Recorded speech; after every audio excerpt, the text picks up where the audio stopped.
오늘 말씀을 읽다 보면 좀 굉장히 어려운 말투 그리고 어려운 단어들이 있어서 굉장히 이해하기가 쉽지 않죠? 그렇죠? 이렇게 성경 말씀은 어려운 말투로 되어 있어서 혹시나 여러분들이 이해하지 못한다면 현대인의 성경, 세번역 성경, 우리말 성경 이런 다양한 번역된 성경들이 있으니까 그거를 참고하면 참 좋을 것 같아요. 오늘 본문을 보면 사도 바울이 갈라디아 교회에 이제 쓴 편지의 내용의 이제 일부인데 이 갈라디아 교인들에게 편지를 써서 자기가 사도임을 증명하고 변증하는 내용을 썼죠. 내가 예수님이 직접 세우신 사도다라는 것을 증명하는 그런 내용입니다. 그리고 그 근거, 내가 사도인 것을 근거로 삼는 본문을 1장과 2장에서 찾아볼 수 있습니다. 그리고 오늘 읽은 3장 15절부터 29절 나오는데 지난주에 이제 속초에 가서 말씀을 나눴던 그 말씀까지 3장서부터 어떤 내용이 나오느냐, 유대인들이 그동안 주장을 했던 율법들과 그리고 바울이 전하는 복음이 어떻게 다른지를 말씀해주고 있는 거예요. 율법과 복음 굉장히 차이가 많이 있죠.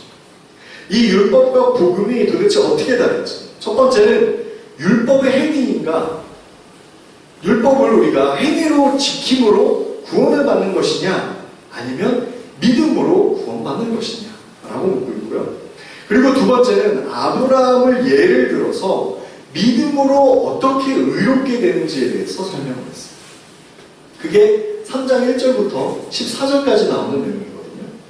이제 15절부터는 세 번째와 네 번째 이야기가 나오는데 뭐냐? 세 번째는 바로 15절부터 22절까지에 나와 있는 율법과 약속이 어떤 것인지, 율법을 말하고 있는데 그 율법이 약속이냐 아니냐, 율법은 우리가 그냥 보기에 법이기 때문에 지켜야 된다라고만 생각하지만 그것이 아니라 하나님이 우리에게 주어지신 약속이라는 거죠. 그동안 우리는 율법이라고 얘기를 하면 이것을 지키고 안 지키고에 따라서 구원을 받고 안 받고라고 생각을 했어요. 유대인들은 온전히 율법을 지킴으로 구원을 받는다라고 생각을 했거든요. 그런데 사도 바울은 그렇게 말하지 않는 거죠. 율법은 하나님이 우리에게 주신 약속이다 라고 말하고 있는 거예요. 그리고 네 번째는 23절부터 29절까지 나와 있는데 하나님께서 약속하신 그의 아들 예수 그리스도에 대해 말하고 있어요. 율법이 24절에 말하는 초등교사다라고 말하고 있거든요. 여러분, 초등교사가 뭔가요? 이게 고등, 중등 이런 학문보다 낮은 그냥 이렇게 초등학문이네 라고 말하는 것이 아니라 이 초등교사라 함은 우리가 잘 모를 때 그런 것들을 차근차근 알려주고 설명해주는 초등교사다라고 말하고 있는 거예요. 그래서 율법이 초등교사라면 약속은 26절에 나와 있는 하나님의 아들이 되는 거죠. 율법은 초등교사고 약속은 하나님의 아들을 말하고 있는 거예요. 그래서 21절에 보면 율법이 하나님의 약속들과 반대되는 것이 아니냐, 결코 그럴 수 없느니라. 그래서 이 율법은 24절에 나와 있는 초등교사와 같은 이야기고요. 21절에 나와 있는 하나님의 약속들은 26절에 나와 있는 하나님의 아들과 같은 의미입니다. 오늘은 특별히 하나님의 아들이 되고 예수 그리스도로 옷 입는 것이 무엇인지 저와 여러분이 함께 말씀을 나누고자 합니다. 여러분, 기독교라고 생각을 하면 이 기독교 참 신비로운 종교죠. 대부분의 종교는 믿는 자들 그리고 종교를 따르는 자들에게 물질이나 육신이나 이런 헌신을 강요하고 요구합니다. 내가 무엇인가에게 정성을 다해서 빌었을 때 내가 원하는 것을 주는 것, 그것이 종교고 그러려고 종교를 믿고 따르고 의지하죠. 그런데 기독교는 정반대예요. 내가 죄인이었을 때 오히려 내 죄를 대신해서 하나님의 아들 되시는 예수 그리스도를 십자가에 달려 죽이시고 우리의 죄를 용서해 주시는 거죠. 그리고 우리에게, 기독교인들에게 물질적인, 육체적인, 정신적인 헌신을 강요하거나 요구하지 않아요. 오히려 예수 그리스도만 믿으면 이 예수 그리스도를 믿음으로 구원받았다. 나의 자녀가 됐다. 너희들은 더 이상 할 게 없다. 라고 말하고 있거든요. 이 자리에 모태신앙으로 어려서부터 교회를 다니신 분들도 계실 거고, 아니면 중간에 초등학교, 중학교, 고등학교, 청년 시절에 예수님을 만나서 교회에 나오신 기독교 신앙을 가지신 분들이 있을 거예요. 특히 캔디드 뮤직 친구들 보면 정말 교회 한 번도 안 나가고 예수님을 전혀 듣지도 보지도 못한 친구들이 굉장히 많죠. 지지난주에 소그룹 모임을 할 때 이런 얘기도 나눴어요. 예수님이 십자가에 달려 돌아가셨어. 그리고 3일 만에 부활하셨어. 그랬더니 어떤 반응이었죠? 같이 소그룹한 친구들 알죠? 와, 대박. 싫어요? 싫어요? 예수님 부활하셨다고요? 다시 살아계셨다고요? 여러분, 생각보다 세상 속에 이런 분들이 굉장히 많아요. 예수님이 누구인지도 모르고요. 그리고 부활하셨는지도 모르고요. 더더욱이 십자가에 왜 달려 죽으셨는지, 왜 우리의 죄를 위하여 죽으셨는지 모르는 사람들이 너무너무 많다. 그게 바로 복음인데, 그 복음을 듣고 접한 사람이 너무너무 적다는 거예요. 우리가 할 일이 굉장히 많죠. 세상 종교들, 정말 교회에 다니지도 않고 예수님을 모르던 친구들이 종교라고 얘기를 하면 보통 이렇게 생각을 해요. 마음의 평안을 찾기 위해 가는 곳이죠. 내가 의지할 곳이 필요하기 때문에 가는 거죠. 내가 강하고 내가 술할 수 있다면 종교 따위는 필요 없어요. 라고 얘기를 하죠. 그리고 내가 정말 좋은 학교, 좋은 대학, 또는 좋은 직장, 좋은 배우자, 또 내가 원하는 물질, 갖고 싶은 것들, 이런 것들이 필요로 할 때 가는 곳이죠. 그래서 내가 정성을 다해 기도하고 무릎 꿇고 절하고 엎드렸을 때, 그리고 내 모든 걸 바쳤을 때 나에게 주는 거라고 생각하는 것이 세상적인 종교예요. 그런데 기독교는 그렇지 않죠. 다만 그 예수 그리스도를 믿으라고 얘기하고 있습니다. 정말 세상에 이렇게 편하고 좋은 종교가 어디 있을까요? 정말 편하지 않아요. 그런데도 불구하고 세상은 이런 기독교를 의심하고 믿지 않고 오히려 손가락질하고 욕하는 그런 세대가 되어버렸습니다. 예수님을 믿는 믿음의 사람들은 어떻습니까? 예수 그리스도를 믿음으로 박해를 당하고 핍박을 받고 오히려 순교하기까지, 죽기까지 그 신앙을 지켰던 분들이 너무너무 많아요. 예수님께서 십자가에 죽으시고 부활하시고 승천하신 이후로 대략 2000년 동안 정말 수많은 사람이 이 믿음과 신앙을 지키기 위해 목숨을 버리고 피를 흘렸죠.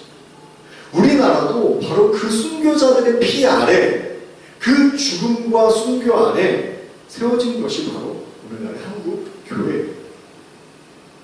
도대체 이 믿음이 뭐라고? 이 예수 그리스도가 뭐라고? 생명을 내어 죽기까지 우리가 그 믿음과 신앙을 지킬까요? 정말 신기한 종교 아닌가요? 어찌 보면 우리에게 요구하는 것이 없는데 우리는 목숨을 다해 그 신앙과 믿음을 지키는 거예요. 우리 교회는 이렇게 예수님을 잘 모르고 처음 나온 교인들이 많은 편입니다. 반대로 저는 모태신앙이었거든요. 뱃속에서부터 이제 교회를 다녀서 어려서부터 이제 차근차근 신앙생활을 했죠.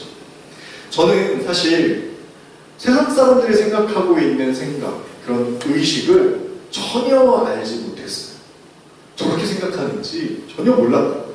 왜냐하면 저는 너무나도 당연히 하나님이 계시고 예수님이 십자가에 죽으시고 나를 위해 죽으시고 나를 구원하시기 위하여 이렇게 고난을 당하셨다. 그리고 부활하셨다라는 것을 너무너무 당연하게 아는 거예요. 믿지 않는 사람들과 대화하다 보면 이렇게도 생각을 하네? 싶을 정도로 정말 생각지도 못한 이야기를 나눌 때가 너무너무 많아요.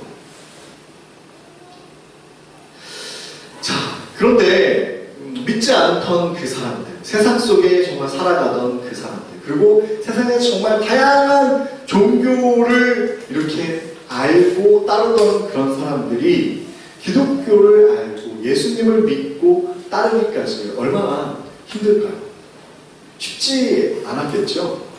수많은 종교 중에 왜 기독교여야 하는지, 그리고 수많은 성인들, 성자들 중에 왜 예수님만 믿어야 하는지, 왜 예수님만 통해서 구원을 받는지, 그런 게 정말 궁금하지 않을까요? 그들에게 죄가 뭔지, 왜 내가 죄인지, 왜 나 때문에 예수님이 죽으신 거지, 그리고 구원이 뭔지, 죽으면 끝인 거 아닌가? 왜 구원을 받고 왜 죽었다가 다시 살아나서 하나님 나라 천국이라는 곳에 가야 하지? 그리고 십자가가 뭐지? 왜 굳이 십자가에 죽으셨지? 예수님은 왜 거기에 죽으셔야만 했지? 그리고 안 죽으면 되지 왜 굳이 죽었다가 3일 만에 부활하시지? 그리고 도대체 부활하시고 승천하셨다는데 어디에 계신 거지? 달 뒤에 숨었나? 또 다른 별에, 또 다른 행성에 계신 건가? 이렇게 33년마다 돌아가면서 죽었다가 부활 승천하고 다른 별로 가고 이러시는 건가? 그럼 재림이 뭐지? 도대체 언제 오신다는 거야? 그리고 왜 우리를 심판하지? 내가 도대체 무슨 죄를 지었길래, 사람들이 무슨 죄를 짓고 있길래 그런 것들을 심판하지? 이들에게 알아야 할 것들, 궁금한 것들에 대한 답변들 너무너무 많지 않나요? 우리가 해야 할 일들이 너무너무 많지 않나요? 이런 질문들과 이런 궁금증과 이런 답변들 사이에 오늘 이 말씀만큼은 저는 꼭 알았으면 좋겠어요. 오늘 본문의 26절과 27절 말씀을 다시 한번 읽어봤으면 좋겠습니다. 26절과 27절입니다. 찾으셨나요? 네, 시작! 너희가 믿음으로 말미암아 그리스도 예수 안에서 하나님의 아들이 되었으니 누구든지 그리스도와 합하기 위하여 세례를 받은 자는 그리스도로 못 이뤘느니라. 아멘. 우리가 예수 그리스도를 믿음으로 하나님의 자녀가 되었다는 겁니다. 자녀가 되는 조건이 없어요. 여러분들 부모님의 자녀가 되는 어떤 조건이 있었나요? 아무런 조건 없이 믿음으로 하나님의 자녀가 된다는 거예요. 세상 누가 뭐라고 해도 나는 하나님의 자녀인 거죠. 지금 내 모습을 한번 보세요. 지금 내 모습이 어떤 모습인가? 내 모습은 부족하고 연약하고 실수투성이 있고, 그리고 앞이 보이지 않는 미래가 캄캄한 그런 상황에 놓여있는 그런 연약한 존재지. 내 출신 성분을 한번 생각해 보세요. 내 부모님과 내 조상들을 한번 생각해 보세요. 왕족이었나요? 아니면 노비였나요? 선비였나요? 글쎄요, 잘 모르겠어요. 하지만 중요한 건 내 부모님이 금수저는 아니라는 거예요. 어떤 대기업에 또는 어떤 상위 프로에 살아가는 그런 세상에서 바라보는, 존경하는 그런 위대한 그런 집안은 아니라는 거죠. 그런데요, 하나님의 자녀가 됐다는 것은 우리의 출신 성분이 완전히 바뀌었다는 것은 왜요? 하나님은 온 우주를 창조하시고 온 우주를 주관하시고 온 우주를 다스리시고 전지전능하시고 그 능력이 있는 그 하나님의 자녀가 되었다는 거예요. 우리의 출신 성분은 그런 하나님의 자녀라는 거죠. 그런데 여러분 어떠세요? 우리가 그 하나님의 자녀다운 모습으로 살아가나요? 여러분이 만약에 대기업 자녀라면 비행기를 탈 때 많은 뉴스거리들이 나오죠. 갑질에 대해서, 또는 세상 사람들을 대할 때 정말 겸손히 공손히 대하던가요? 그렇지 않죠. 당당하죠. 갑질까지는 아니어도 부끄럽지 않게 당당하게 대하죠. 그런데 과연 우리는 그런 당당한 모습으로 살아가나요? 하나님께서는 나를 자녀 삼으시기 위하여서 그의 독생자인 예수님을 십자가에 죽이셨어요. 십자가에 내어 놓으셨다. 나의 가장 소중한 것을 내어주면서 우리를 자녀 삼으셨다는 것. 그게 믿겨지나요? 우리가 그런 것을 할 수 있을까요? 못해요. 할 수 없죠. 그리고 정말 중요한 건 이렇게 죽어야만, 이렇게 고난받고 어렵고 힘들게 이렇게 살아가는 우리의 삶 가운데 예수님의 모습을 보면 죽어야만 부활이 있는 거죠. 죽어야만 다시 사는 거죠. 이렇게 예수님이 죽으심으로 우리가 살게 되었어요. 이것을 인정하고 받아들이는 것, 그것을 믿는 것. 내가 죽고 이제는 나의 모든 죄 가운데 내가 죽고 예수 그리스도 믿음으로 다시 태어나는 것. 그걸 두 글자로 뭐라고 해요? 중생? 거듭남? 세례? 그게 바로 세례예요. 내가 죄 가운데 죽고 이제 예수 그리스도로 다시 살아갑니다. 다시 살겠습니다. 이것이 바로 세례죠. 나는 죄로부터 이제 죽고 더 이상 그 죄와 이제 연결되어 있지 않습니다. 그리고 나는 다시 태어나서 새로운 삶을 살 겁니다가 세례죠. 예수 그리스도를 나의 구원주로 믿고 그 죽음, 예수님의 죽음을 헛되지 않게 살겠다라는 고백이 바로 세례예요. 그래서 27절에 보면 누구든지 세례를 받은 자는 그리스도로 옷 입었다라고 말하고 있습니다. 여러분, 우리나라 사람들은 유독 이 브랜드에 굉장히 많은 관심을 가지고 살죠. 어떻게 보면 내 자아 정체성이 낮아서 그런지, 내가 가치가 낮다라고 생각을 하고 평가해서 그런지 브랜드나 명품을 굉장히 따지고 선호하죠. 간혹가다 이 고급 브랜드 비싼 옷을 입으면 마치 내가 비싸진 것처럼 이렇게 허리와 목이 이렇게 딱 곧아지고 키가 조금 커지죠. 그런데 좀 이렇게 옷을 누추하게 입거나 부끄럽게 입고 가면 이렇게 주눅 들어가지고 그렇게 지내는 경우도 종종 있어요. 이렇게 옷뿐만 아니라 차도 그렇죠. 신발도 그렇죠. 가방, 휴대전화 또는 액세서리, 내 몸에 걸치고 있는 거, 내가 가지고 다니는 거, 그런 것들로 인해서 내 자아 정체성을 높여보려고, 내 가치를 높여보려고 하는 경우가 종종 있죠. 남자들은 차, 여자들은 집, 뭐 보통 이런 것들로 그 기준을 삼을 때도 종종 있어요. 진짜 그래요. 호텔에 가면 경찰을 끌고 가면은 이렇게 구석으로 주차하라고 그래요. 외제차를 가지고 가면 어떻게 해요? 발렛 파킹을 해줘요. 그래서 우리나라 사람들이 유독 해외 브랜드 외제차를 타고 다니는 그런 빈도가 굉장히 높은 것 같아요. 이 오늘 본문은 우리가 이 고급 브랜드, 이 명품 옷보다 더 소중한 옷을 입어야 한다고 말하고 있어요. 바로 예수 그리스도의 옷인 거죠. 여러분, 누군가에게는 이 예수 그리스도의 옷이 상당히 부끄러운, 이 글자를 쪽팔린 옷이 될 수 있고 라고 적혀 있는데 이렇게 얘기하면 안 될 것 같아서 상당히 부끄러운 옷이 될 수 있고 누군가에게는 정말 자랑스러운 옷이 될 수 있겠죠. 여러분, 예수 그리스도로 옷 입고 다닌다면 어떨까요? 과거의 제사장들은 이마에다가 금색 판으로 여호와께 성결이라고 붙이고 다녔어요. 힙합하는 친구들 이 뭐라고 그러죠? 스냅백? 이제 은색이나 금색 판을 이렇게 딱 해놓고 뭐 이렇게 막 적혀있고 그러죠. 그리고 막 스웨트 입는 것처럼 막 이렇게 제스처를 취하는데 거기에 예수님께 성결이라고 써놓으면 부끄러워요? 창피해요? 쪽팔려요? 아니에요? 그럼 캔디도 그렇게 할까요? 어떨 것 같아요? 제사장은 실제로 이마에다가 금색 판으로 그렇게 적고 다녔어요. 우리는 어떻게 해야 할까요? 그리고 어떤 기분일까요?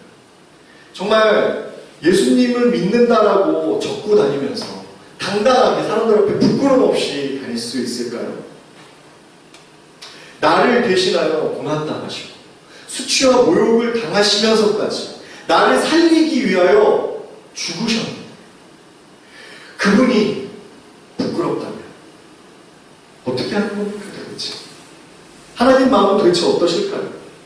그리고 나를 죽기까지 사랑하셨는데 나는 부끄러워, 나는 그것들을 피하고 있다면 하나님 마음은 어떠실까요? 내 죄를 묻지도 따지지도 않고 정말 아무런 조건 없이 이유 없이 용서해 주시고 자녀 삼아 주셨는데 나는 그것들을 어떻게 받아들이고 있나요? 그런 예수 그리스도의 옷, 우리가 그 옷을 입고 있어요. 우리는 누구나 그 옷을 입고 있습니다. 세례를 받은 자마다 이제 예수 그리스도를 믿고 따르겠다라고 고백한 자마다 그 옷을 입고 다니는데 이제 어떻게 살아가는가에 대한 것은 이제 나에게 달려있는 거예요. 이제 나의 몫에 달린 거예요. 오늘 저와 여러분에게 같은 질문을 하고 싶습니다. 내가 입고 다니는 이 옷, 그리스도의 옷을 입고 입고 어떤 마음으로 살아가야 하는가? 양복을 입은 사람들은 노가다를 하지 않죠. 이 노동판에 가가지고 노가다 하지 않고 사무직을 한다든지 그런 일들을 하죠. 또 화이트 칼라라고 얘기를 해요. 블루 칼라라고 얘기하는 작업복을 입고 일하시는 분들은 그 작업 현장에서 일을 하시죠. 그리고 수영복을 입으면 어디를 가야 돼요? 네, 수영장을 가야죠. 백화점에 수영복 입고 돌아다니면 참 보기 그렇겠죠? 여러분 잠옷을 입으면 어떻게 해야 돼요? 자야죠. 잠 안 자고 밖에 나가 돌아다니고. 요즘 그렇게 좀 이상한 복장으로 다니시는 분들 종종 있어요. 이렇게 쫄바지, 아니 집에서 말고요. 상상하지 말고요. 상상해버렸어. 밖에 나가면 쫄바지, 정말 잠옷 같은 쫄바지를 입고 바깥으로 그냥 너무 편안하게 나오세요. 그래, 아니, 집 방 밖에 말고, 저기, 문 밖에, 대문 밖에요. 종종 그런 경우가 있어요. 저 어렸을 때는 실제로 제가 초등학교 3학년, 4학년 때, 백양 내지는 트라이 이런 브랜드에서 흰색 속옷이 나왔어요. 아빠 속옷도 흰색 트렁크였는데, 그 시기에 알록달록한 반바지 트렁크가 나온 거예요. 앞부분이 터져 있는 거예요. 그 시기에. 그래서 그게 정말 컬러풀한 반바지 같았어요. 실제로 아버지 속옷을 반바지처럼 입고 다니는 사람들이 있어요. 제주도에 그 친구도, 그 윤미 고모도 아빠 속옷을 반바지로 입고 다녔어요. 근데 앉으면 이렇게 벌어지잖아요.